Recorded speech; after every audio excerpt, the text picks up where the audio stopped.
இயேசுவுக்குள் பிரியமானவர்களே, உங்கள் ஒவ்வொருவரையும் ஆண்டவர் இயேசுவின் விலையேற பெற்ற நாமத்தினால் வாழ்த்துகிறேன், வரவேற்கிறேன். ஆமென்.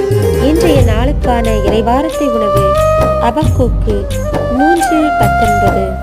ஆண்டவராகிய என் தலைவரே என் வலிமை, அவர் என் கால்களை மானின் கால்களைப் போல் ஆக்குவார், உயர்ந்த இடங்களுக்கு என்னை நடத்தி செல்வார்.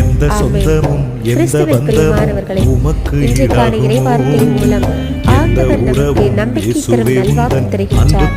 அவர் நம் கால்களை மானின் கால்களை போன்று உறுதிப்படுத்துவார் என்றும் அவரே நம்முடைய வலிமையாக இருக்கின்றார் என்று கற்றுத்தருகின்றார். இந்த நம்பிக்கையான நல்வாக்கை பெற்றுக்கொண்டவர்களாக தமதாக்கிக் கொண்டவர்களாக இன்றைய நாளை தொடர்ந்து ஆண்டவரோடு அவர் நாமத்தை